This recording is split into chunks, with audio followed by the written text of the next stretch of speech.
Alléluia. Amen. Est-ce que ça va? Amen. Est-ce qu'on peut acclamer encore plus?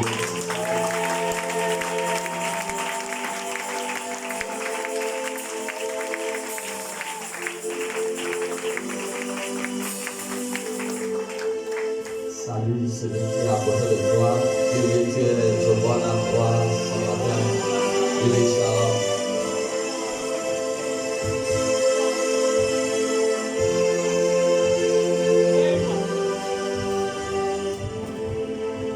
Alléluia. Est-ce qu'on peut se mettre debout? Est-ce que quelqu'un peut dire Jésus parle-moi ce matin? Dis Jésus parle-moi ce matin. Seigneur Jésus, nous voici encore dans ta présence ce matin. Et nous voulons que tu nous parles. Nous voulons que tu nous parles ce matin. Our tonight. Dans ta main ce matin. Dans ta main ce matin. Merci Jésus. Merci Jésus pour tes anges, ton Saint-Esprit qui est au milieu de nous ce matin. Sois glorifié, sois élevé. Au nom de Jésus, que nous avons prié. Amen, amen, amen.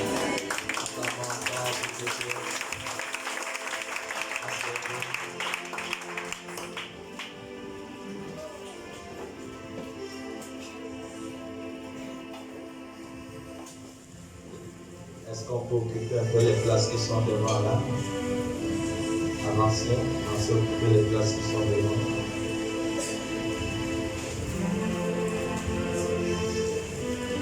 Amen, amen. Amen.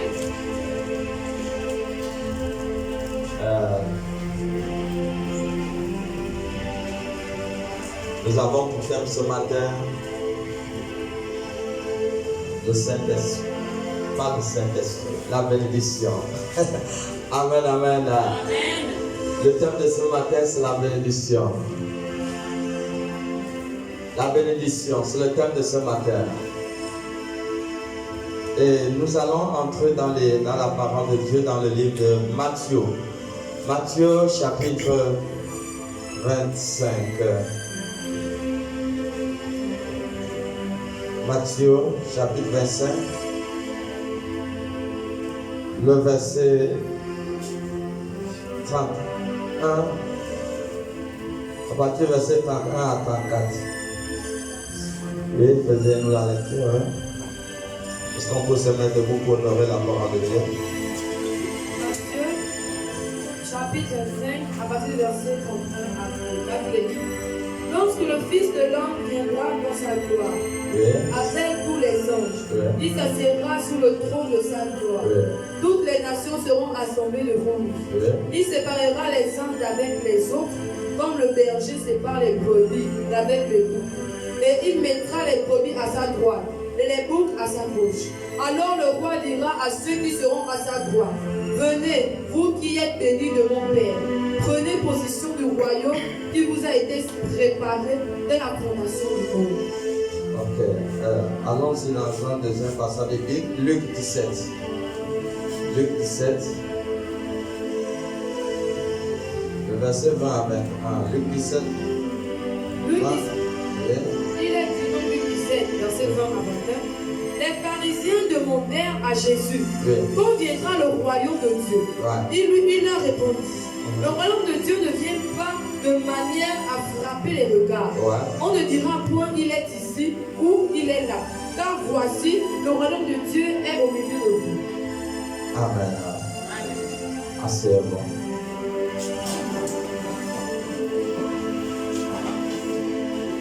Nous parlons sur le thème de la bénédiction.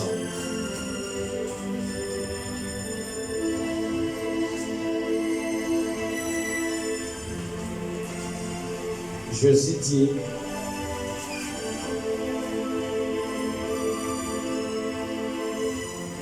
au renouvellement de toutes choses,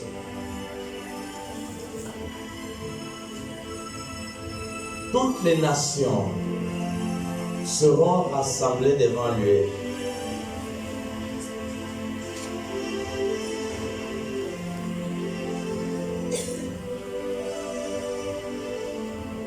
Alors il mettra les uns à sa gauche et les autres à sa droite. Comme un berger qui met les boucs et les brebis à sa gauche et à sa droite.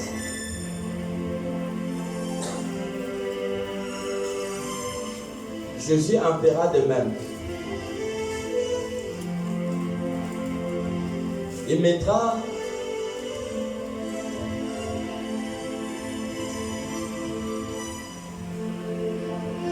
ceux qui l'ont accepté. Et il leur dira, venez vous qui êtes bénis de mon Père. Il dira, prenez possession du royaume qui vous a été préparé dès la fondation du monde.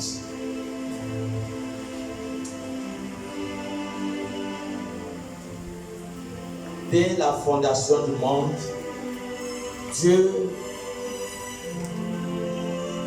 a déjà préparé un royaume pour tous ses enfants.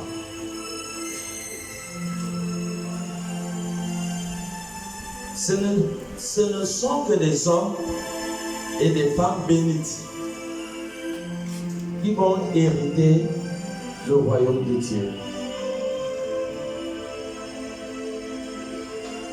Aucune personne maudite n'héritera pas le royaume de Dieu.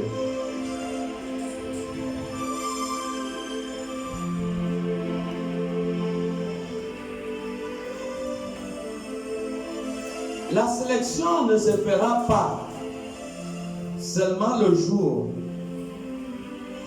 que Jésus mettra les uns à sa droite et les autres à sa gauche. La sélection a déjà commencé. La sélection a déjà commencé.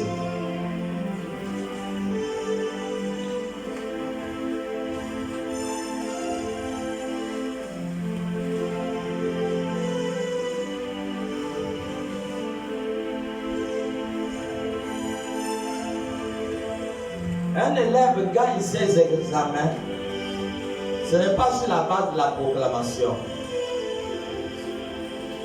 mais c'est sur la base des épreuves. Un élève, quand il finit ses examens, il sait déjà qu'il a déjà obtenu ses examens d'office. La proclamation, on exprime simplement ce que l'élève est déjà.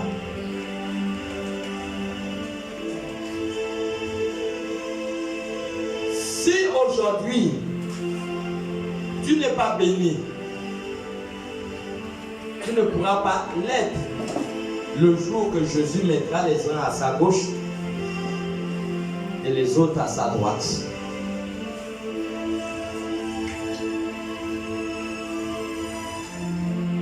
Lorsque Dieu envoie Jésus, Dieu a envoyé Jésus, sa première mission était pour sélectionner déjà. Pour sélectionner déjà des hommes et des femmes bénites. Voilà pourquoi Jésus-Christ est venu.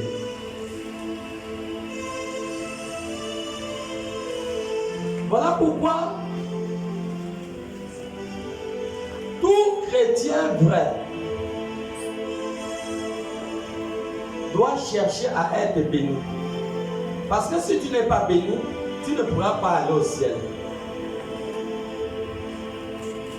Nous avons lu, Jésus a dit, vous qui êtes bénis de mon Père, recevez le royaume. Donc si tu n'es pas béni, tu ne peux pas hériter le royaume de Dieu. Le royaume de Dieu est au milieu de nous. C'est ce que Jésus a dit dans Luc 17, 20 à 21. Le royaume de Dieu est au milieu de nous.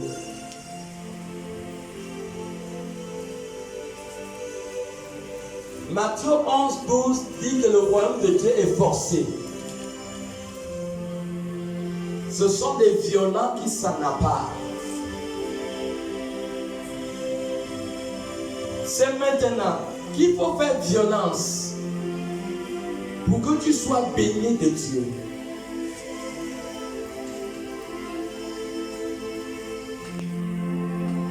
Rien que les hommes et les femmes bénis qui vont hériter le ciel. Aucun maudit ne va aller au ciel.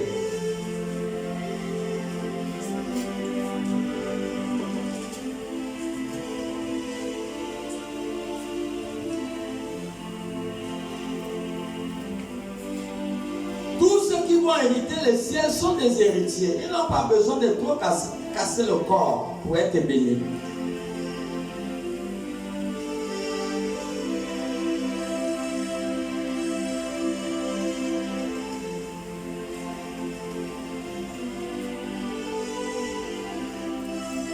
La Bible dit que tant que le testateur vit,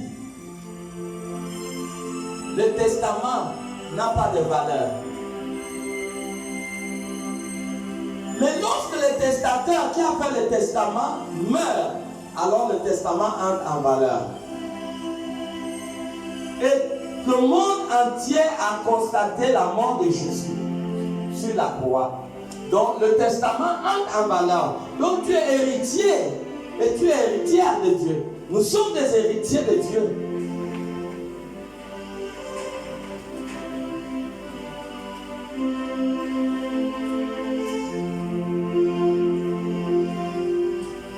Tu n'as pas besoin de faire trop d'efforts. Tout ce que tu as besoin de faire, c'est d'observer des règles, la constitution du royaume. Tu dois respecter simplement la constitution du royaume. Pour que les richesses puissent être ta portion, Dieu ne ment pas. Dieu ne ment pas. Si quelqu'un respecte les lois du royaume de Dieu, vous-même, vous n'allez pas vous reconnaître. Vous verrez la paix. Vous verrez la joie. Vous verrez ce que vous n'avez jamais expérimenté, ce que vous n'avez jamais pensé. C'est ce qu'un Corinthiens 2:9 dit. Ce que tu n'as jamais pensé. La sécurité, la santé, le mariage, le travail. Et tout ça. Le travail, ça c'est seulement l'argent du taxi. Parce que ton héritage va venir. Parce que tu es déjà béni. C'est ce qu'un Corinthiens 2:9 dit. Un Corinthiens 2:9 dit. Oui. Mais comme il est écrit. Comme il est écrit. Ce sont des choses que l'œil n'a point vues. Les choses que l'œil n'a point vues. Que l'oreille n'a point entendues. Que l'oreille n'a point entendues. Et qui ne sont point montées au cœur de l'homme. Qui ne sont point montées au cœur de l'homme. Des choses que Dieu a préparées pour ceux qui l'aiment. Des choses que Dieu a préparées pour ceux qui l'aiment.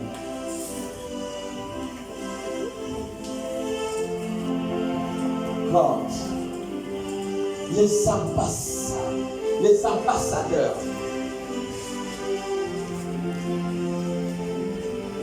un ambassadeur. Tu es un ambassadeur, tu n'es pas n'importe qui. 2 Corinthiens 5:20 le dit, tu es un ambassadeur. Tu n'es pas n'importe qui. Pourquoi? Parce que tu es quelqu'un qui est béni du royaume.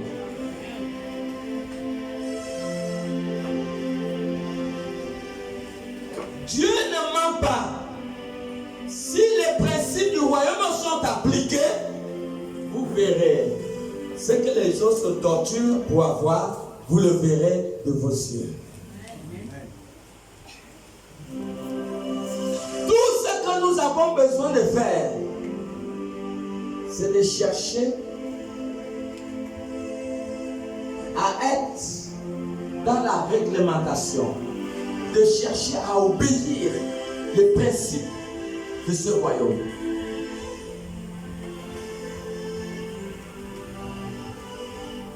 C'est seulement ça qu'il faut faire. Il faut se battre. Parce que ce ne sont que des violents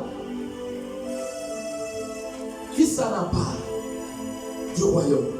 Ce n'est pas facile. Mais c'est possible.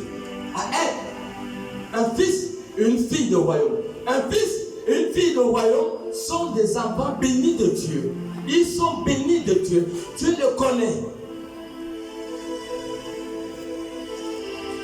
God.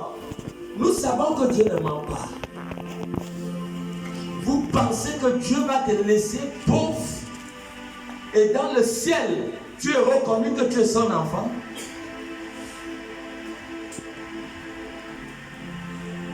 Non.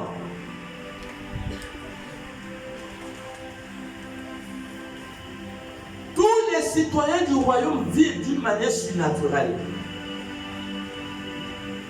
Élie, dans 1 roi 17, Dieu a dû déléguer un oiseau pour venir lui donner la viande et le pain. Vous pensez que la veuve de Sarepta, d'abord dans son langage, il utilise le mot de l'Éternel. Mais dans toutes les maisons, il y avait la sécheresse partout. Mais dans sa maison, il n'y avait pas la sécheresse. Dans la maison de la veuve, il n'y avait pas la sécheresse. Et je déclare ce matin, sous l'onction de cette parole, sous l'esprit de cette parole, je déclare la fin de la sécheresse dans ta vie et dans ta maison. Au nom de Jésus.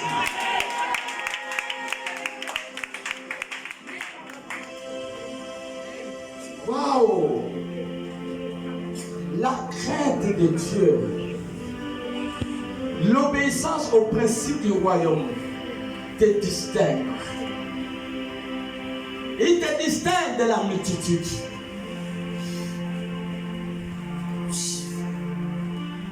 Tu deviens quelqu'un d'intouchable. On ne peut pas te toucher. Parce que tu es une fille bénie de Dieu. Parce que tu es un homme béni de Dieu.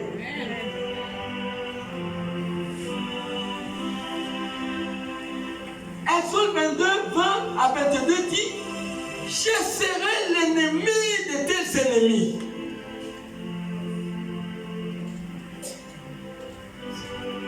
Quand tu es béni du royaume, un sorcier ne peut pas te détruire. Il ne peut pas. Un fléau ne peut pas t'emporter. Parce que Somme 91 dit: 6 000 tombent à ta droite, 10 000 à ta gauche. Il dit: rien ne pourra t'atteindre. Pourquoi rien ne pourra t'atteindre? Parce que tu n'es pas comme les autres. Est-ce que quelqu'un est là pour dire Amen? Wow, tu es différent. Tu es intouchable.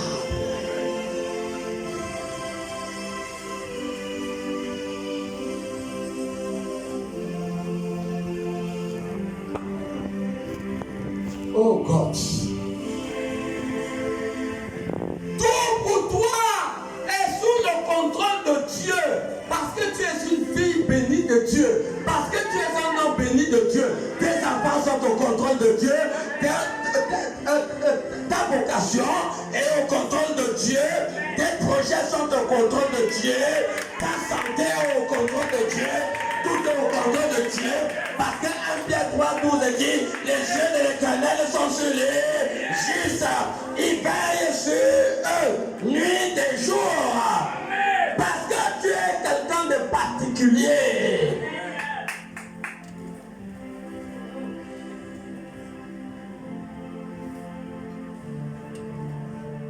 Les fils du royaume.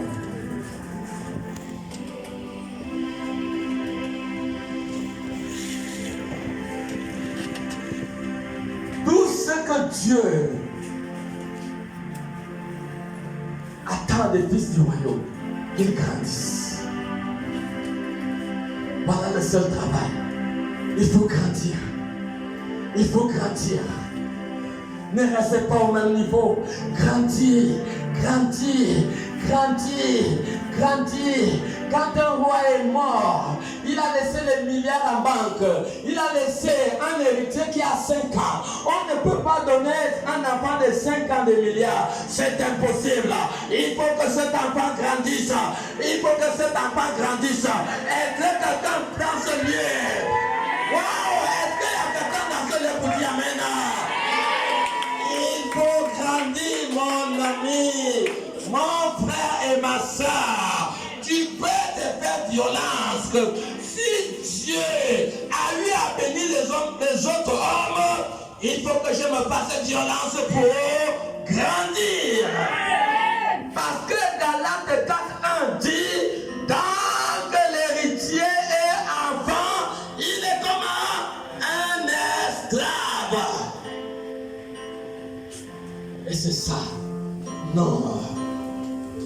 Je comprends pourquoi il y a une église qui est appelée arrêtez de souffrir.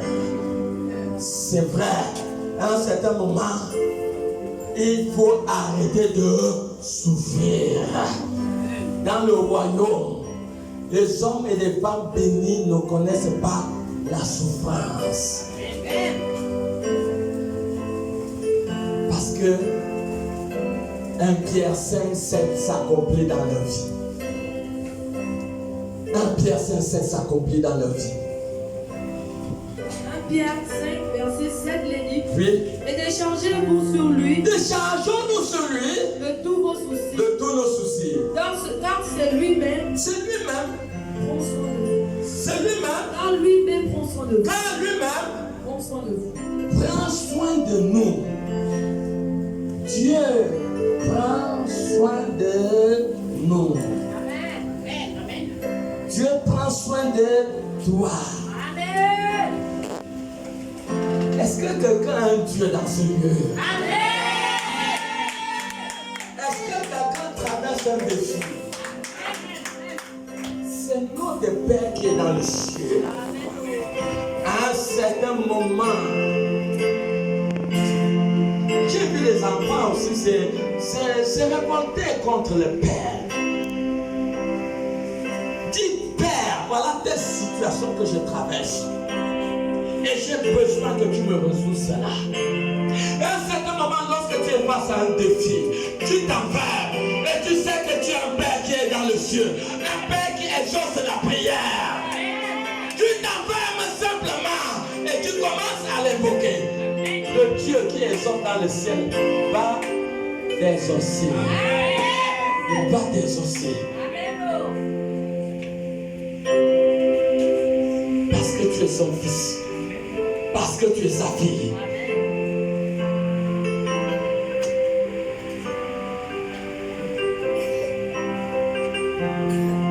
Il dit, venez vous qui êtes bénis de mon Père. Recevez le royaume. Recevez le royaume.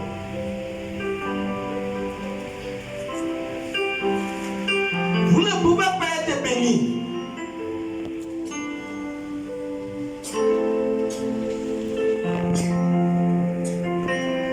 Il y a des principes à respecter pour être béni. Si quelqu'un vient prophétiser sur vous, pour vous dire que soyez bénis, sans te dire comment il peut être béni, et toi aussi tu acceptes, amen. Alors que tu vis dans tes bêtises, tu ne verras pas cette prophétie s'accomplir. Parce qu'il y a des principes pour être béni. Pour être béni, tu dois être citoyen du royaume. Tu ne peux pas être béni si tu n'es pas citoyen du royaume.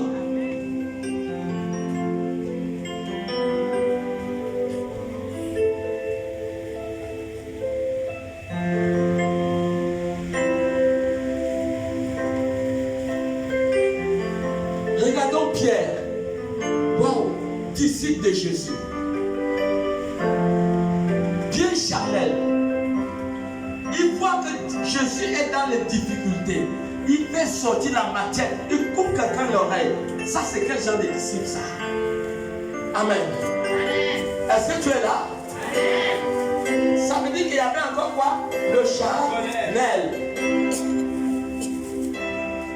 Voilà pourquoi il fallait qu'il s'enferme à la chambre haute pour recevoir la plénitude de Dieu. Recevoir la plénitude du Saint-Esprit. Parce qu'il ne pouvait pas être œuvré, il ne pouvait pas œuvrer sans recevoir la plénitude.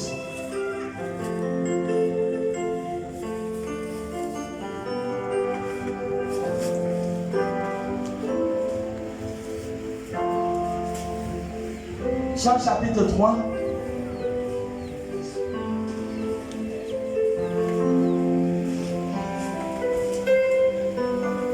Ne cherche pas à faire trop d'efforts.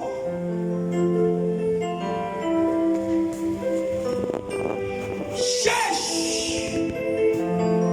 Je vous assure, lorsque vous êtes dans les principes de Dieu, la faveur, Proverbe 16, le verset 8 est clair. Hein? Non, le verset 7. Il dit, lorsque les voix d'un homme, tu peux nous lire ça d'abord. Vous êtes, la gloire de Dieu est capable de vous amener partout. N'importe quelle société, il peut vous élever. Vous serez distingué, vous serez aimé dans votre société. Vous verrez que le patron va vous aimer plus. Pourquoi? Parce que vous êtes bénis. Vous n'avez pas vu Jacob? Quand Jacob est arrivé dans la maison de Laban, qu'est-ce qui s'est passé? Jacob, le troupeau de Laban a été béni. Pourquoi?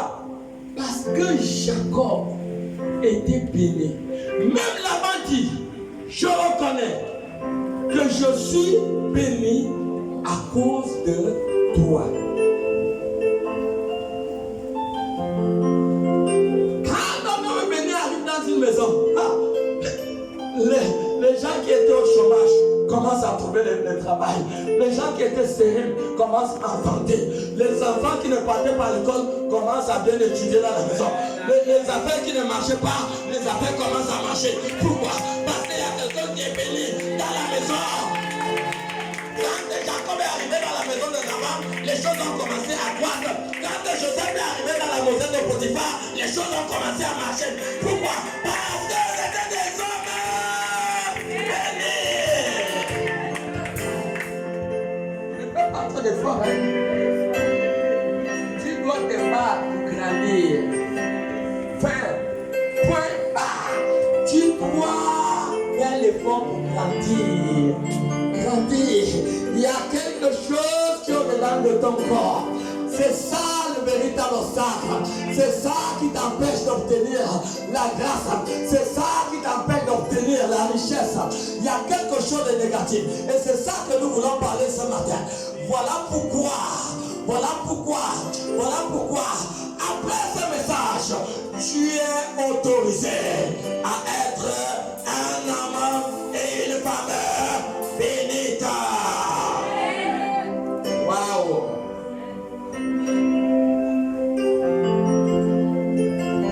Quand tu es béni, la faveur de Dieu te suit. La faveur de Dieu te suit. La faveur de Dieu. La faveur de Dieu. Waouh! Le Saint-Esprit va me donner les passages. Tiens encore la page là.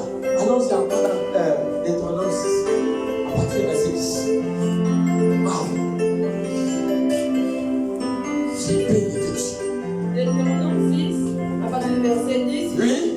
L'Éternel ton Dieu te fera entrer dans le pays qu'il a juré à tes pères. Il te fera entrer dans le pays qu'il a juré à tes pères. À Abraham, à Isaac et à Jacob Oui. de te donner. Oui. Tu posséderas de grandes et de belles villes que tu n'as point bâties. Waouh, attends-toi au terrain qu'on va te donner cadeau. Est-ce que quelqu'un a pour dire quand même? Au nom de Jésus, reçois le terrain ce matin. Reçois au nom de Jésus. Continue. Des maisons qui sont pleines de toutes sortes de biens, mais que tu n'as point rempli. Attends-toi à manger sans dépasser 5 francs. Amen. La fois dernière jour, voyagé au Cameroun, les billets d'avion, je n'ai pas payé. Mon retour, je n'ai pas payé. Waouh! La grâce de Dieu. Quand j'avais voyagé à Port-Gentil, tout mon séjour, ce sont des personnes qui s'occupaient de la nourriture, tout. Waouh! Je pouvais manger le porc épic, le sanglier, le plat de 5000. Cadeau. La grâce. Waouh! Nous sommes bénis. Ça te suit. Waouh! Est-ce que tu me donnes encore un passage? Genèse 39, attrape encore lui là. On n'a pas encore fini, non? Genèse 39, le verset 2. Waouh! Genèse 39, verset 2, il est dit, Oui. l'Éternel fut avec lui, L'Éternel fut avec Joseph. et la prospérité l'accompagna. Waouh! Qu'est-ce qui l'accompagnait? La prospérité. La prospérité l'accompagnait. Et j'ai dit dans ce lieu que la prospérité va accompagner quelqu'un dans le nom de Jésus. En tout cas, Dieu n'a pas créé. La médiocrité n'est pas dans le programme des enfants de Dieu. Hein? Est-ce que tu es sûr de cela? Si tu es sûr, dis un grand amen. Ce n'est pas dans ton programme.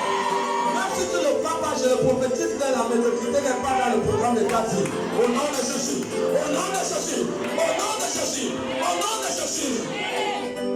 Les hommes bénis, la prospérité les accompagne. Waouh! Waouh! On avait déjà lu Proverbe 16. Bon, reviens encore à Proverbe 16. Allons sur le verset 7. Proverbe 16, verset 7, il est dit, quand l'Éternel approuve les voies d'un homme, Quand l'Éternel approuve les voies d'un homme, il dispose favorablement à son égard, même ses ennemis. waouh, il dispose toutes choses, même ses ennemis, toutes choses.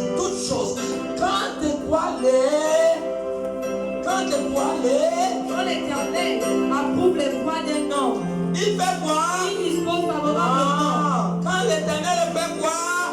Approuve. Quand l'Éternel fait quoi? Approuve. Quand l'Éternel fait quoi? Approuve. Quelqu'un n'a pas encore compris. Quand l'Éternel fait quoi? Approuve. Donc le problème c'est où? Le problème c'est dans approuve. Le problème c'est où? Dans approuve. C'est là où il y a notre travail, n'est-ce pas? C'est dans approuve. Maintenant nous devons faire comment? Pour que nous puissions être, on dit comment approuver? Hein? On dit comment? Pour que nous soyons approuvés. Nous devons travailler pour que nous soyons approuvés. Que les voix se souffrent d'elles-mêmes seules. Waouh. Un héritier ne casse pas le corps. Dis à celui qui a volé de toi, tu ne dois pas te casser. Il conserve la force. Ne casse pas trop le corps. Ne casse pas le corps. Tout ce que tu dois faire, tu dois travailler pour que tu sois aimé par Dieu. Pour que tu sois approuvé par Dieu. Parce que quand tu es aimé par Dieu, quand tu es approuvé par Dieu, les choses changent. D'elles-mêmes seules.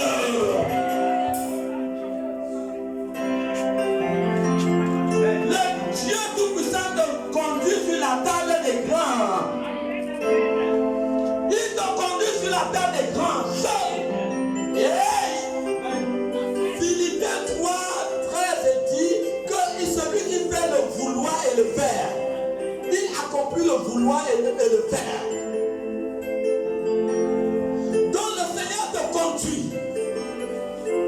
le guide. Il a guidé Joseph dans la maison de Potiphar. C'est là. Combien c'est ton passé? Une pierre.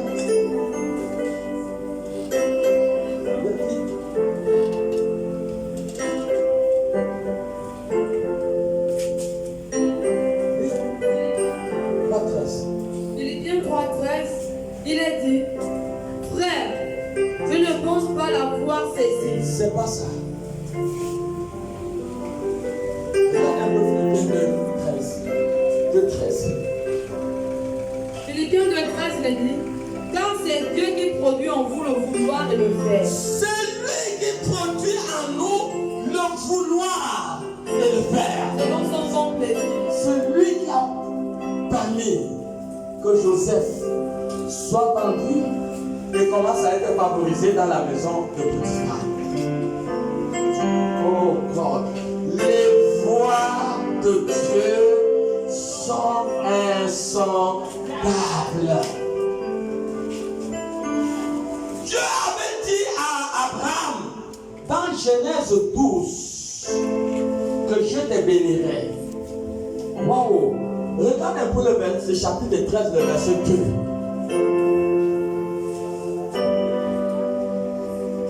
Genèse 13, 2.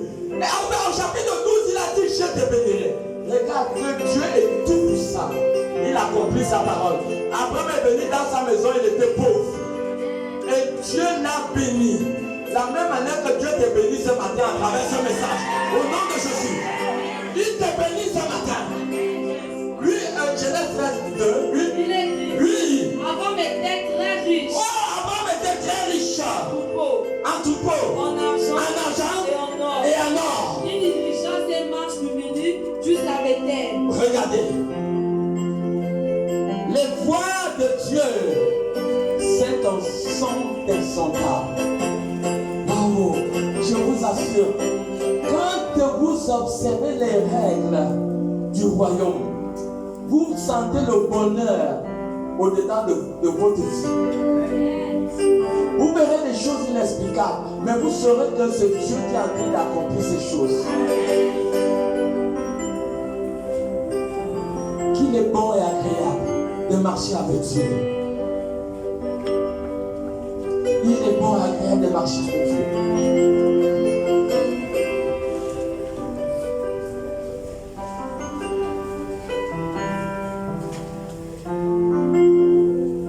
Que personne ne te mente que tu seras béni. Et tu dis Amen. Et tu ne connais pas les principes qu'il faut pour être béni. C'est un gros mensonge. Règle numéro 1 pour être béni. Jean chapitre 3, le verset 3 à 5. Numéro 1 pour être béni.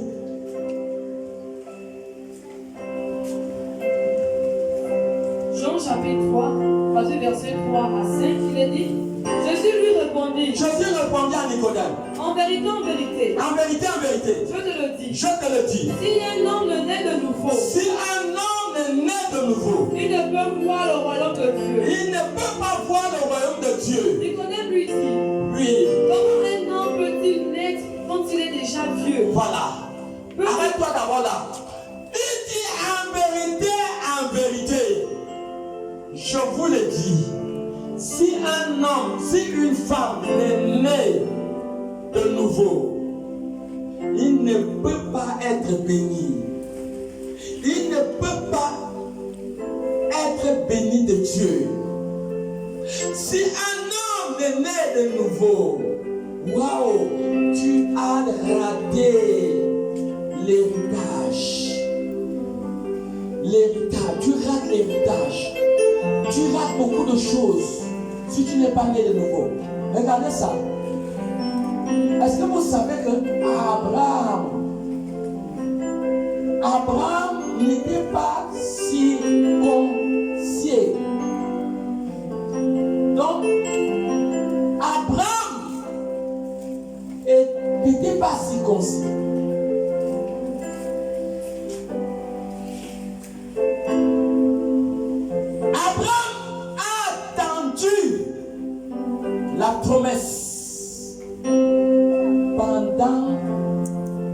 24 ans. Isaac ne venait pas. Parce qu'il y avait un problème. Abraham n'était pas né de nouveau. Est-ce que quelqu'un comprend? Amen. Ou je vais le dire d'une autre manière, Abraham n'était pas circoncis.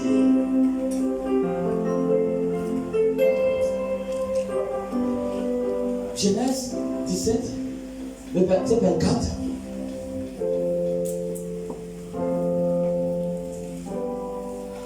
Abraham n'avait pas connu la nouvelle naissance. Voilà. Quand vous n'êtes pas né de nouveau, alors la promesse retarde. La promesse retarde. La promesse retarde. Ça retarde. Les choses que tu pouvais obtenir en un temps encore, ça retarde. Est-ce que vous savez que dans Exode, je crois, dans le livre d'Exode, la Bible dit que du pays d'Égypte jusqu'à Canaan, selon les géographes,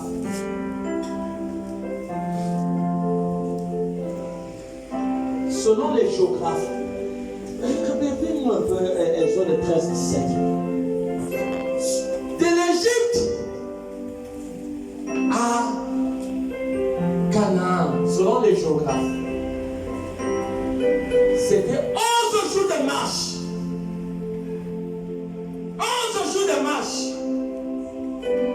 Quelqu'un comprend?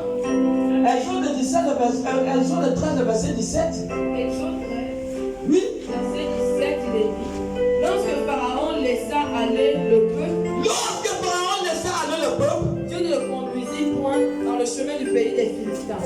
Dieu ne les a pas conduits le chemin où ils devaient faire 11 jours pour arriver au pays de Canaan. Point que le plus proche. Et pourtant, c'était 11 jours, c'était le plus proche. Mais pourquoi? Parce que, Quand Dieu dit, le peuple pourrait se repentir en voyant la guerre. quand ils vont voir les défis de la vie, la faim, la souffrance, ils vont se repentir pour faire comment? De retourner en Égypte. Et retourner en Égypte. Mais Dieu fit faire un détour par le chemin du désert. À cause de leur charnel, Dieu les a amenés dans une route où ils devaient faire 40 ans. Est-ce que quelqu'un est là pour dire que ta main là? Dieu les amène dans une route où ils devaient faire combien d'années? 40 ans. Reprends encore bien la lecture, oui. Mais Dieu fit faire Reprends verset 17, oui.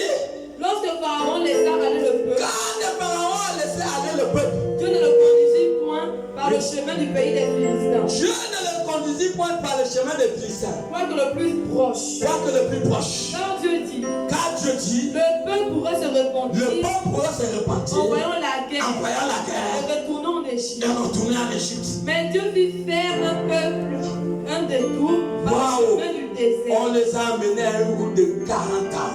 Arrête-toi là. Si tu es charnel, quelle bénédiction veux-tu? Si tu es dans le péché, si tu es dans le mensonge, si tu es dans le vol, si tu es dans la fornication, si tu es dans la malhonnêteté, l'injustice, l'idolâtrie, étant à l'église, quelle bénédiction peux-tu espérer, même si un homme de Dieu te dit tu es béni là, c'est en vain, parce qu'il y a des principes à tenir. Voilà pourquoi Dieu, ils étaient charnels. Comment Dieu a frappé Pharaon de plaie. C'était suffisant pour qu'il croie. C'était suffisant pour qu'il croie. Mais Dieu a regardé dans le cœur. Il savait, le but de Dieu n'était pas qu'il retourne.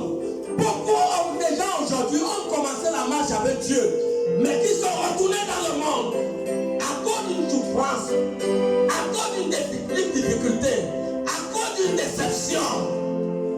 Ils retournent. Alors qu'est-ce que Dieu fait? Dieu prolonge. La promesse, ça se prolonge. Tu vois, 5 ans à l'église. C'est comme il n'y a plus d'onction dans l'église là. Ah, je vais changer un peu l'église. Je vais aller à Tchikina. 5 ans encore à Tchikina. Non, je crois que Tchikina là aussi il y a des problèmes. Je vais aller, aidez-moi à citer les églises. Je vais aller encore où?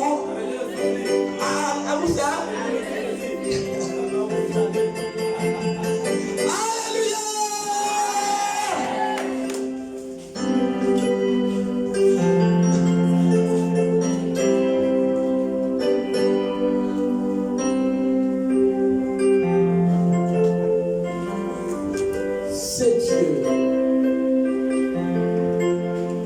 Abraham a attendu 24 ans parce qu'il y avait un problème de nouvelle naissance. On était au Genèse 17, 24. Si vous n'êtes pas né de nouveau,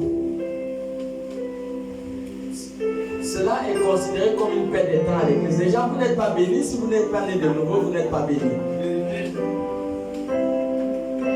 Et soyez-en sûrs que quand Jésus va venir dans le ciel là, vous serez dans le camp des boucs. Les personnes qui ne vont pas hériter le ciel. Pourquoi? Parce que tu n'es pas béni. Voilà pourquoi on doit te forcer à être béni. Dis à celui qui est à côté de toi, on doit te forcer à être béni. Pour que tu ne rates pas le ciel. Pour être béni là, c'est pas sur la base de la proclamation. La bénédiction est un changement de nature. Dans nature, tu es venu dans le monde cabossé, comme une voiture qui a été cabossée. On appelle la tôlerie. Vous savez, quand on appelle la voiture la tôlerie, tu sens que non, la voiture est passée par le garage. Nous sommes passés par les garages et Dieu doit nous le faire. Est-ce que quelqu'un est là pour dire Amen?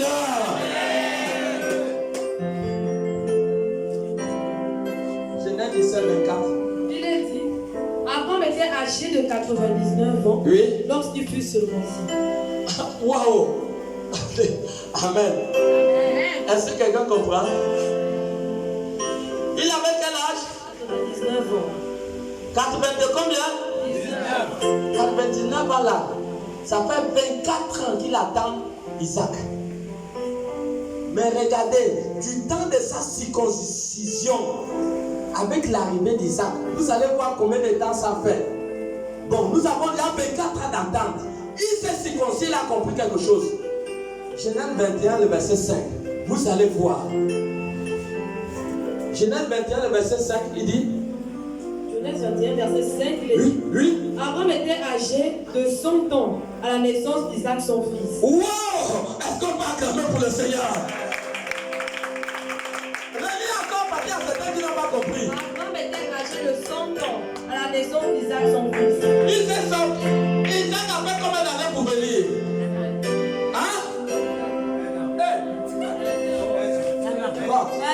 Isaac a fait combien de temps pour venir? 1 an. Abraham a attendu combien d'années? En étant incirconcis. Dis à celui qui est à côté de toi, est-ce que tu es circoncis même? Est-ce que tu es né de nouveau? Dis-lui non, sois sérieux. Dis-lui la bénédiction là, c'est pas comme tu penses. Il faut naître de nouveau. Dis-lui, il faut parler, on va te dire sois béni et tu crois que tu es béni. Ça là, c'est la fausseté. Amen. Tu veux être béni, tu dois naître de nouveau. Tu dois naître de nouveau. Tu n'es pas né de nouveau. Tu as ce qu'on appelle un problème. Waouh. Abraham était né de nouveau. Quelque chose qu'il a attendu pendant 24 ans. Après la nouvelle naissance, en 1 an, c'est venu. Maintenant, pose à toi-même la question. Tu fais le mal à qui? À toi-même ou à Dieu? Quand tu fais, je ne sais même pas comment dire ça. Quand tu résistes, vous n'êtes pas naître de nouveau. Oui. Je comprends. Maintenant, certaines personnes disent, mais naître de nouveau, c'est quoi? Mais naître de nouveau, c'est facile. Hier, moi, je fumais. Quand j'ai accepté Jésus, j'ai pris la décision d'arrêter la cigarette. Hier, j'étais un soulard. Quand j'ai accepté Jésus, j'ai pris la décision d'arrêter la cigarette. Je vous assure aux gens que j'ai vu une fille qui avait 300 copains. Oui, 300 copains. Toute la journée, gare routière, là-bas, son téléphone sonne aux Anglais. Elle a les Nigériens, elle a les Camerounais, elle a le Béninois, tout ça dans son agenda. L'agenda est plein. Mais attends, quel Jésus que tu vas sortir, tu vas prier? Il y a le copain A, le copain B, le copain C. Oh! Mais là, il y a déjà un problème. Tu n'es même pas fixé.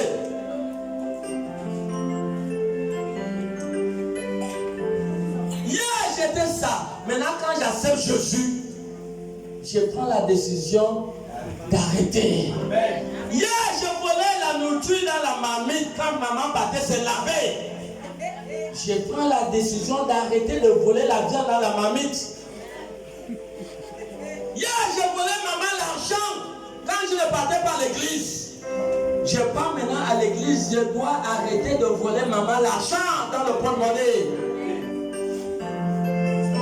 Dis à celui qui est à côté de toi, pourquoi tu es calme comme ça? Alléluia!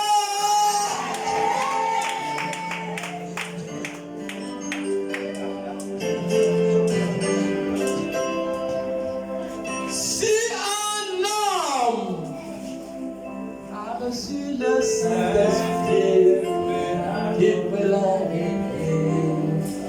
Il peut l'arrêter. Si une femme a reçu le Saint-Esprit, on y va, ne perdez pas le temps. Allez. Reçu le Saint-Esprit, on se peut l'arrêter. Il peut l'arrêter. Non, un peu. A reçu le Saint-Esprit, on se peut l'arrêter.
Si vous ne naissez pas de nouveau, ça veut dire que vous vous en foutez de la bénédiction inconsciemment. Mon Dieu, ce sont des choses que l'œil n'a point vues, les choses que l'oreille n'a point entendues. ce que Dieu a préparé pour toi. Dieu ne te demande rien de compliqué. Dieu te dit seulement enlève la haine dans ton cœur. Enlève la colère. Enlève l'injustice. Enlève la souillure. Enlève la malhonnêteté. Sois sincère. Sois engagé. Mon Dieu, à cause des choses faciles, je vais rater la bénédiction de Dieu dans ma vie. À cause de ne pas insulter, depuis que tu insultes là, tu as gagné combien d'argent? Insulter là, ça ne produit rien. À cause de ces petites choses, que je peux rater la promesse de Dieu.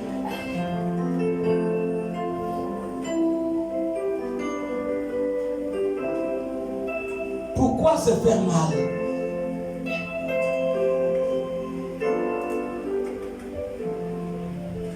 Arrêtez de suivre les films porno sur le portable. Est-ce que c'est difficile?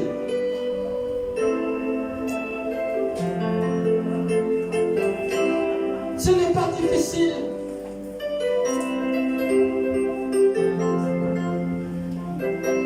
Arrêtez d'être malhonnête. Est-ce que c'est difficile? À cause de ça, je vais rater le royaume. Encore acte 3, le verset 19. Pourquoi se faire mal? Si un homme est né de nouveau, la bataille du croyant, c'est la nouvelle naissance. Abandonner le mal, abandonner l'ennemi de l'homme. L'ennemi de l'homme est celui-là qu'on appelle le péché. Abandonner le péché. C'est ça. Il faut naître de nouveau. Pourquoi être la même personne? Pourquoi être charnel?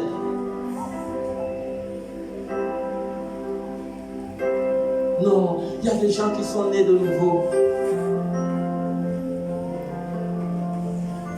Les gens aiment toujours être auprès de ces catégories de personnes. Il y a des fois des gens étaient avec Jésus. Jésus était obligé de leur dire rentrez. C'est fini, j'ai fini de vous guérir. Partez. Mais ils étaient toujours là. Parce qu'ils voulaient toujours être dans la présence de Jésus. Parce que Jésus lui-même, il était un homme béni.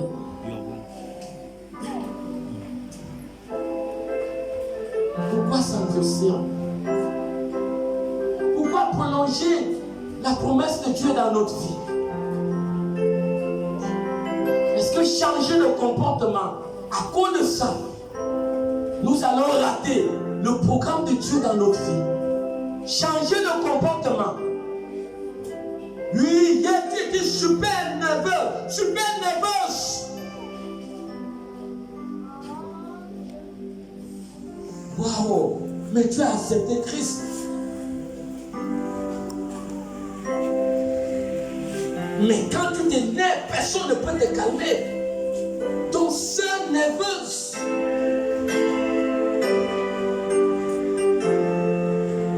Tu exprimes la nature. Tu exprimes qui tu es. Tu montres qu'il y a un problème de nouvelle naissance.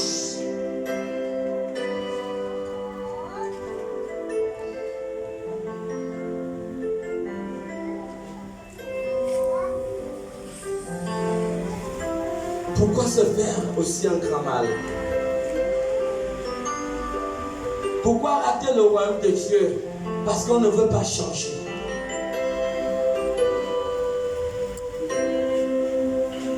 Pourquoi rater le programme de Dieu? Parce qu'on ne veut pas changer. Pourquoi rater la promesse de Dieu? Parce qu'on ne veut pas changer. Mais nous tous nous sommes dans le monde, nous avons fait l'effort. Nous étions super nerveux.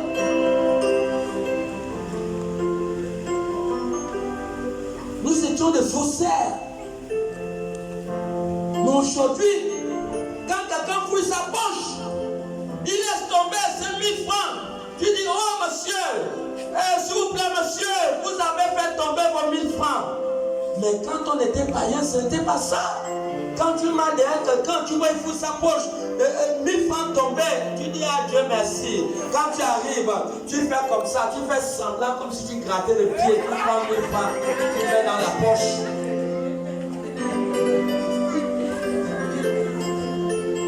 Dis à celui qui a côté de toi, j'espère que tu ne fais plus ça. Dis-lui ça bien, dis-lui j'espère que tu ne fais plus ça.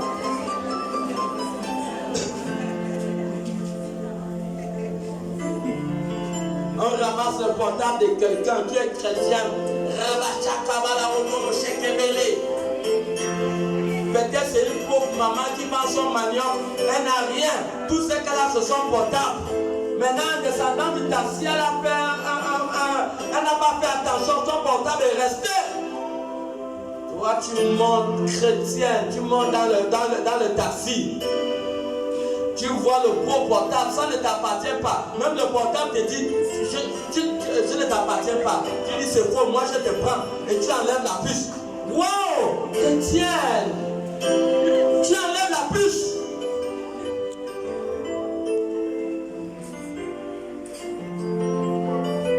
Mais quand ils prient à l'église, on les appelle les guerriers de la prière. Quand ils prient, la maison tremble. Oh, mais il y a quel problème ici? Mais va examiner leur vie, mes amis. Tu vas dire c'est faux, ce n'est pas lui là. Tu vas dire non, je le parle bien. C'est un grand prière. Amen.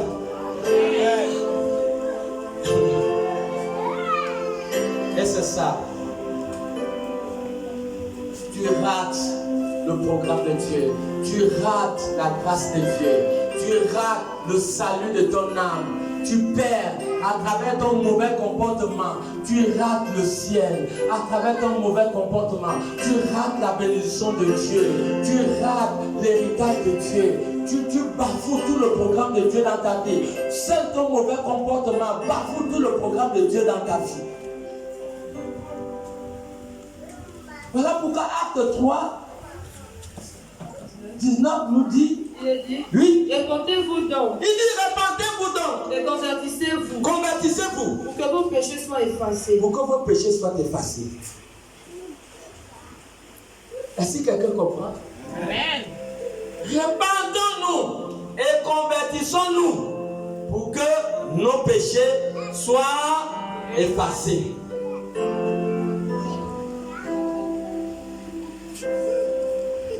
Ça ne fait pas longtemps que j'ai découvert le verset biblique là. Et le verset biblique là me fait peur. Donc ça veut dire que tu peux être une grande prière. Si tu ne t'es pas repenti, tes péchés sont toujours là. Ça n'est pas effacé. Parce que tes mauvaises actions que tu poses fait que ton procès verbal n'est pas déchiré.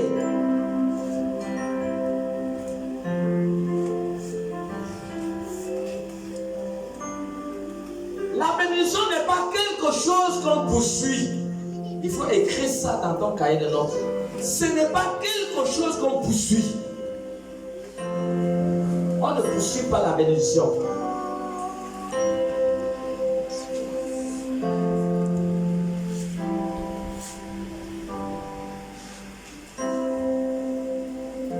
Mais c'est quelque chose que nous sommes. C'est quelque chose que nous devenons. Tu es béni parce que tu es. Tu es béni parce que tu deviens. Tu n'es pas béni par tes efforts. C'est ce que Éphésiens 1:3 dit. Tu n'es pas béni par tes efforts. Tu es béni parce que tu deviens une nouvelle personne. 2 Corinthiens 5:17, lis-nous ça d'abord, tu vas venir après. Parce que tu deviens, tu as changé de comportement, tu es béni, parce que hier tu étais bonne nerveuse, bonne haïsseuse, quelqu'un qui haïssait, quelqu'un qui insultait, quelqu'un qui était dans la fausseté. Mais aujourd'hui, tu prends la décision d'abandonner ça. Tu te répands. À partir de là, tu deviens une personne qui est nouvellement créée. Tu deviens une femme bénite lorsque tu abandonnes tes vieux comportements d'hier, tes vieux caractères d'hier. C'est sur la base de la transformation de ta personne que tu es béni. Ce n'est pas parce qu'on va proclamer une parole de bénédiction dans ta vie. On n'est pas béni par proclamation, on est béni parce que tu deviens. Tu deviens une nouvelle personne, tu révèles Christ. Romains 13, 14 dit, nous devons nous revêtir de Jésus-Christ. Donc tu révèles Jésus-Christ. C'est sur la base de ton nouveau identité que tu deviens béni de Dieu. Voilà pourquoi 2 Corinthiens 5, 17 dit, oui. Il dit, si quelqu'un est en Christ, si quelqu'un est en Christ, il est une nouvelle créature. Il est quelqu'un qui est nouvellement créé. Les choses anciennes sont passées. Les choses anciennes sont passées. Voici toutes choses sont devenues nouvelles. Toutes choses sont devenues nouvelles. Voilà, tu es béni. Parce que ton vieille carapace, que tu volais l'argent dans les poches hier, tu as abandonné ça. Tu as revêtu Jésus, la nouvelle nature de Christ. C'est à partir de la base des efforts de ton comportement que tu changes. C'est pour cela que Dieu a parlé à Josué 1:8.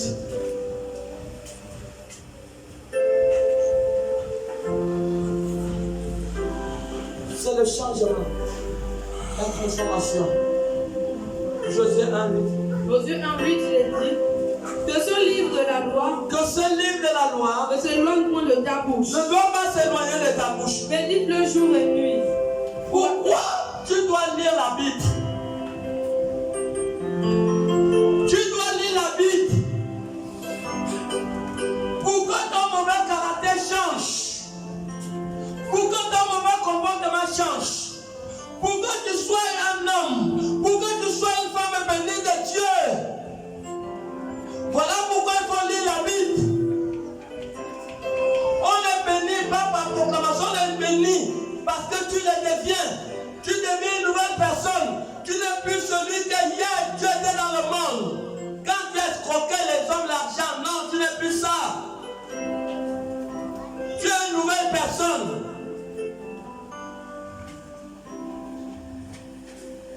Et c'est ça qui te qualifie d'être béni de Dieu. Sur la base de la transformation de ton comportement, la transformation de ton caractère. Sur la base de tes efforts, tu as fait l'effort de naître de nouveau. Nous étions.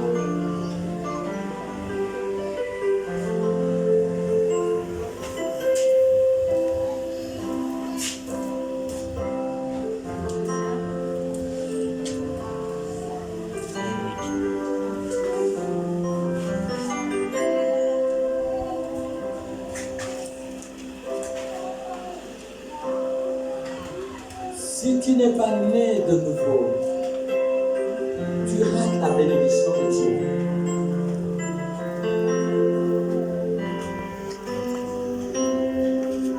Tu rates complètement la bénédiction de Dieu.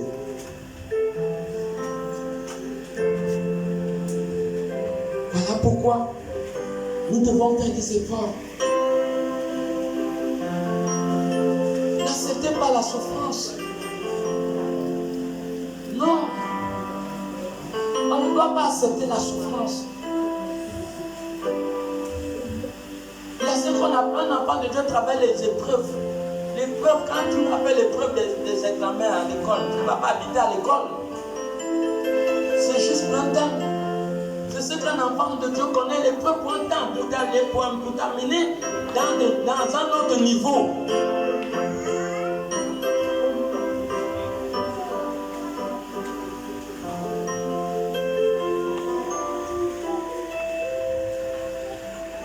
Le but de lire la parole, c'est pour que nous puissions changer. Changer. C'est alors que tu réussiras. Continue dans Josué 1:8. Quand tu lis la parole, ça va t'amener a changé. La réussite, l'échec, écrivez ça, l'échec, c'est le mauvais caractère de l'homme qui amène l'échec. C'est le mauvais caractère de l'homme qui amène l'échec. Voilà pourquoi Dieu dit qu'on lit la Bible pour changer notre mauvais caractère. Si tu ne lis pas la Bible, si tu ne mets pas de l'importance dans la parole, tu ne peux pas changer. Parce que tu peux lire et ne pas mettre l'importance dans ce que tu lis. Et la parole ne pourra pas affecter ta vie. Et tu ne pourras pas réussir. Mais pourtant, la clé de la réussite est la transformation de ton propre caractère. Ton mauvais caractère est le pire ennemi de ta vie. Ton mauvais caractère est ton pire ennemi. C'est lui qui cause le obstacles. Le mauvais caractère, c'est ce qui amène la sécheresse. C'est ce qui amène les problèmes. C'est ce qui éloigne Dieu de ta personne. Le mauvais caractère cause le blocage financier. Le mauvais caractère cause la pauvreté. Ça ferme les portes. Le mauvais caractère. Voilà pourquoi Dieu a dit à Josué que ce livre de la loi ne s'éloigne pas de ta bouche. Lis-la matin et soir pour agir. Tu lis la Bible pour agir. Tu lis la Bible pour agir. Il faut que tes agissements changent. Il faut que tes agissements soient conformes à la parole de Dieu. La Bible dit, c'est alors que tu réussiras. Quand tes agissements ont changé, quand tes actes que tu poses ont changé, c'est alors que les portes du travail, la réussite, le succès, les portes du mariage, les portes de la grandeur vont commencer à s'ouvrir. Attends, pourquoi? Il y avait 120 postes à Babylone, mais c'est Daniel le seul qu'on a trouvé pour mettre à la tête. Dans Daniel 6, c'est Daniel le seul. Pourquoi? Parce que Daniel était différent des autres. Lorsque tu as un bon caractère, quelqu'un va dire, je connais une sœur, elle peut gérer la caisse de cette société. Je la connais bien. Je la connais. Patron, laisse, je vais aller la chercher. Je n'ai plus son numéro de téléphone. Waouh! La grâce est en train de te chercher. Le poste du travail va t'attendre. Mais pourtant, il y a plusieurs personnes. Mais tu es localisé à travers ton caractère. Tu es localisé à travers ton bon comportement. Ton bon comportement, quelqu'un est en train de venir. Le poste t'attend. Le travail t'attend. Ton bon caractère va attirer. Ça va faire qu'on va te chercher. Tu ne peux pas rater ce travail à cause de ton bon comportement. Ton bon comportement va attirer. Ça attire les trésors. Ça attire l'élévation. Ça attire la gloire. Ça attire Dieu vers toi. Ça attire. C'est très fort. Lorsque tu as un bon comportement, tu dégages l'énergie positive. Un sorcier ne peut pas s'approcher de toi. Lorsque tu es converti, la puissance de l'amour de Dieu est déjà descendue au-dedans de toi. Tu vas attirer. Tu attires tout. On va te partout, on te connaît comme quelqu'un qui est bien. On te connaît comme quelqu'un qui est bien. Partout. Hein? Vous avez vu, je crois que c'est dans Acte 10, je ne sais pas, c'était le verset 22. L'homme en qui toute la nation a un bon témoignage. C'était Acte combien? 10, 22, je ne sais pas si c'est 22 qu'on avait dit la parole de Acte 10, 22, c'est un peu de lui. Oui. Acte 10, 22. Oui. Il répondit. Connais centenier, homme juste et craignant Dieu. Homme juste et craignant Dieu. Et de qui toute la nation des Juifs. Waouh. De qui toute la nation des Juifs ont un bon témoignage. Un bon témoignage. A été divinement avec. C'est bon. Oh mon Dieu. Toute la nation des Juifs avait un bon témoignage. Dis-moi comment tu peux chômer. Dis-moi comment tu peux chômer. Dis-moi comment tu ne seras pas distingué au milieu de la multitude.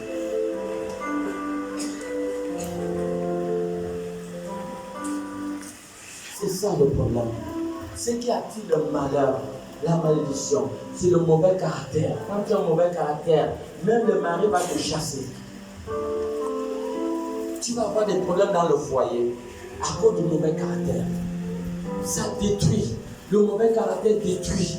Ça enlève la paix dans la société, dans le foyer. Ça enlève la paix dans la maison. Le mauvais caractère amène les problèmes dans l'église. Ça détruit. Pourquoi? Parce que les hommes et les femmes ne sont pas changés. Quand il n'y a pas de transformation, il n'y a pas la paix. On continue ou bien on arrête? On continue. Le pire ennemi de l'homme, c'est son mauvais caractère. C'est ce qui fait que les gens soient maudits. Le mauvais caractère.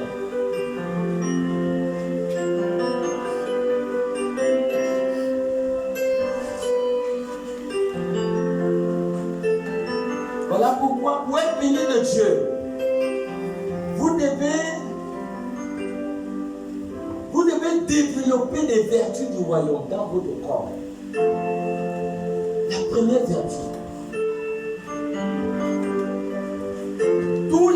Tous les hommes et les femmes que la bénédiction habite, ils ont cette vertu. L'humilité. Proverbe 22, 4.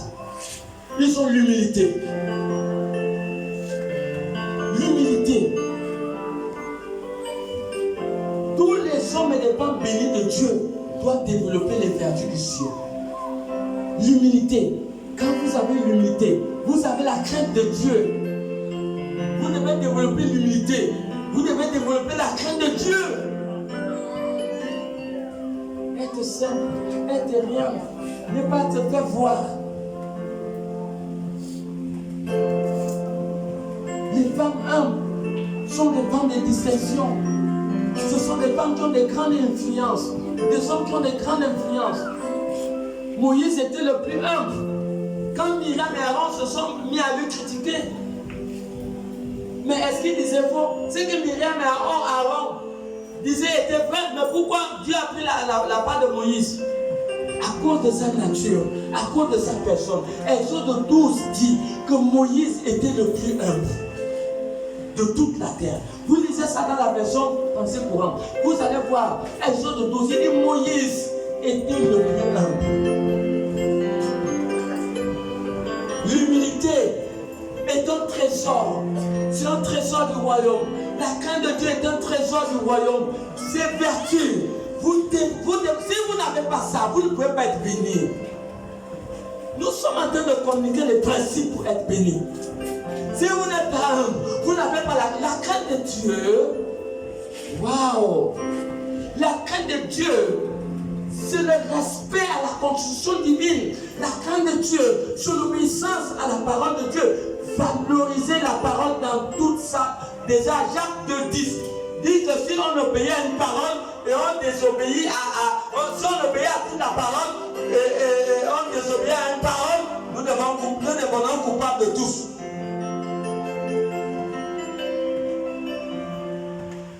L'humilité. Si vous êtes orgueilleux, attrape là, on va venir là, Psaume 31, le verset 24. Si vous êtes orgueilleux, Dieu va vous détruire. Dieu va vous rabaisser. Donc, pendant verset 24, il est dit: si j'ai mis dans l'or ma confiance, si j'ai dit alors tu es mon espoir. Non, c'est pas là.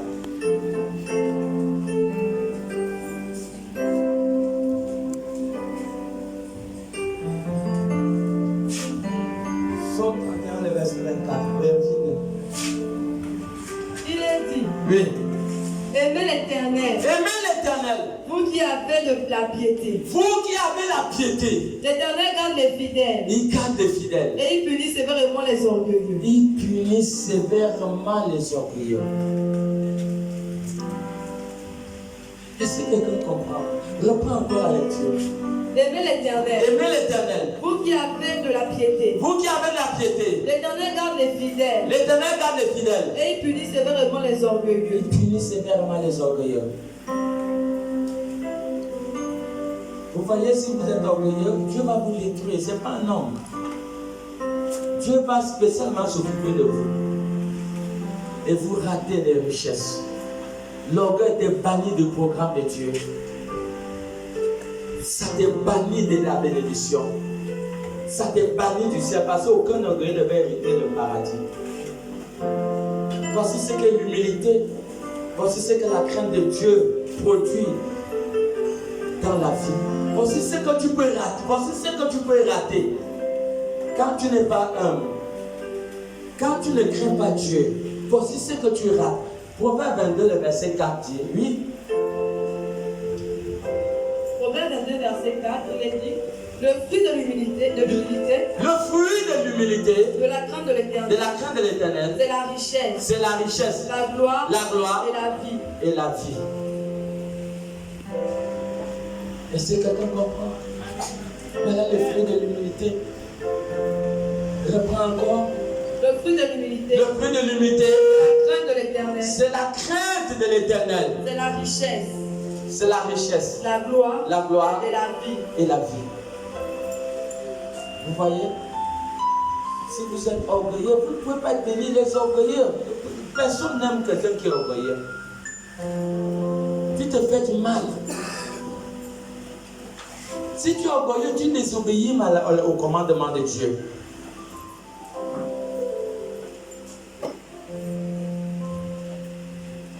Alors voilà des vertus qu'il faut développer. Il y en a beaucoup. Mais à cause de l'heure, et voici ce qu'il peut faire que tu puisses ne pas être un homme béni. Jérémie 11, le verset 3. Voici ce qui peut être. Voici ce que tu pourras faire qui peut t'empêcher d'être béni et attirer le malheur dans ta vie. Oui, Jérémie 11, 3. Il est dit. Oui. Dis-leur. Dis-leur. Ainsi parle l'Éternel. Ainsi parle l'Éternel. Le Dieu d'Israël. Le Dieu d'Israël. Maudit soit l'homme. Maudit soit l'homme. Qui n'écoute point les paroles de cette alliance. Qui n'écoute point les paroles de cette alliance. Est-ce que quelqu'un comprend? Le dernier verset de Deutéronome 27. Vous voyez, si vous n'écoutez pas la parole de Dieu, vous ne l'appliquez pas, vous attirez la malédiction. On attire automatiquement la malédiction si on n'écoute pas la parole de Dieu, si on ne l'obéit pas. On attire la malédiction. Oui, le dernier verset de Deutéronome 27. Deutéronome 27, verset 26, il est dit, maudit soit celui qui n'accomplit point les paroles de cette loi. Vous voyez, quand on n'obéit pas à la parole de Dieu, ça attire la malédiction. Ça attire la malédiction. Même si un homme de Dieu peut vous dire tu es béni, c'est faux. Quand il désobéit à la parole de Dieu, tu sais bien que tu es en train de poser des actes négatifs. Même si on proclame et on fait la prophétie sur toi, ça ne peut pas marcher. Parce que ton corps est un obstacle à la promesse de Dieu. Ton corps est un obstacle à la prophétie de Dieu.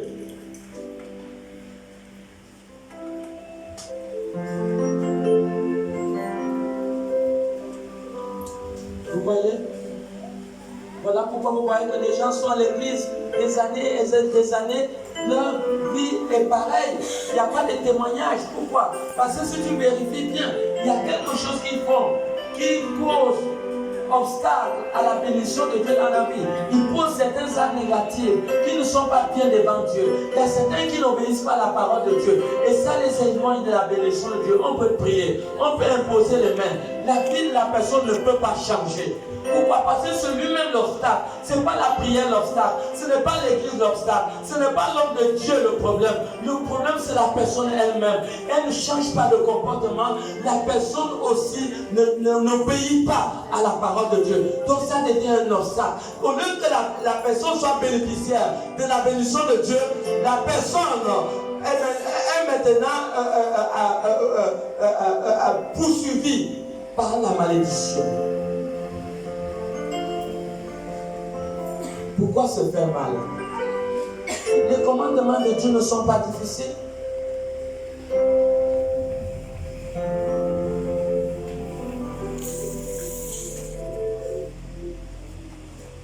Les commandements de Dieu ne sont pas difficiles. La crainte de Dieu, maman. Si tu n'as pas la crainte de Dieu, le Proverbe 9 et 10 dit que le commencement de la sagesse, c'est la crainte de Dieu. Le commencement de la sagesse, c'est la crainte de Dieu. Le commencement de la sagesse, c'est la crainte de Dieu. Regarde ce que la sagesse nous donne. Dans Proverbe 3, à partir du verset 13 à 17, vous allez voir la sagesse. Lorsque tu as la crainte de Dieu, ça te donne la sagesse. Et la sagesse au-dedans de ta personne. La sagesse a une monnaie plus grande que le dollar. Ça a plus de valeur que le dollar. La sagesse a plus de valeur. Ça a plus de valeur que le dollar. La sagesse peut te donner un avion. La sagesse peut te donner une voiture cadeau. La sagesse peut te donner le mariage. La sagesse peut enlever un fibrome dans ton ventre. La sagesse peut détruire le sida dans ton corps. La sagesse de Dieu peut détruire le cancer. Ça peut détruire toutes sortes de maladies. La sagesse peut te délivrer de la bouche de la sorcellerie. La sagesse peut bâtir ta vie sur des grandes richesses. La sagesse. Pourquoi? La sagesse vient de quoi? La sagesse vient de la crainte de Dieu. Et Proverbe 3 à partir du verset 13. Proverbe 3 à partir du verset 13, il est dit: heureux l'homme qui a trouvé la sagesse. Heureux l'homme qui a trouvé la sagesse. Et l'homme qui possède l'intelligence. Et l'homme qui possède l'intelligence. Car le gain qu'elle procure le gain que la sagesse procure est préférable à celui de l'argent. Ça a plus de valeur que tout son argent sur la terre. Et le profit qu'on en tire, le profit qu'on en tire vaut mieux que l'or. Ça a plus de valeur. La sagesse produit dans des fruits, dont le résultat plus puissant que l'or. Elle est plus précieuse que les perles. La sagesse a plus de valeur que les perles. Elle a plus de valeur que tous les objets de prix. Elle a plus de valeur que tous les objets de prix. Dans sa droite, dans sa main droite, est une longue vie. Dans sa gauche, la richesse et la gloire. La richesse et la gloire. Ces voies sont des voies agréables. Et tous ces sentiers sont paisibles. Deutéronome 28, à partir du premier verset. Voici, lorsque tu obéis à la parole de Dieu, voilà ce qui va te revenir. Si tu n'obéis pas à la parole de Dieu, tu n'es pas né de nouveau, et c'est la malédiction qui sera dans ta vie. C'est le malheur. Parce que soit on est béni, soit on est maudit. Et c'est ça, il n'y a pas de la moitié. Non, ça n'existe pas. Il n'y a pas la moitié. Si tu n'obéis pas, à la parole de Dieu, automatiquement tu attires le malheur. Oui. Tu obéis à la parole de Dieu parce que c'est les bénédictions qui seront ton partage. Oui. Deutéronome 28. Si tu obéis à la voix de l'Éternel. Donc Dieu. En observant.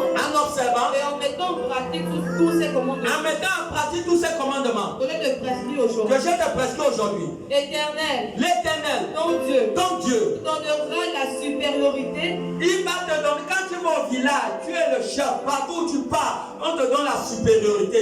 Toi qu'on insultait hier, mais quand tu vas, on te salue maintenant comme ça. Parce que quelque chose de mystérieux est maintenant dans ton corps. Continue.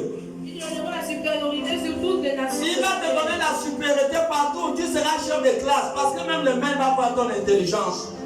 Continue. Voici toutes les bénédictions. Qui vont se répandre sur toi. Parce que tu obéis à la parole de Dieu. Voilà les bénédictions qui vont venir sur toi. Continue. Et qui seront ton partage. Lorsque tu obéiras. Quand tu vas obéir à la parole de Dieu. Ton Dieu. Tu seras béni dans la ville. Quand tu sors, tu seras béni. Et tu seras béni dans les champs. Le fruit de tes entrailles. Tes enfants seront bénis. Le fruit de ton sol. Ton travail, tes projets seront bénis. Le fruit de tes troupeaux. Tes affaires seront bénies. Les portées de ton gros.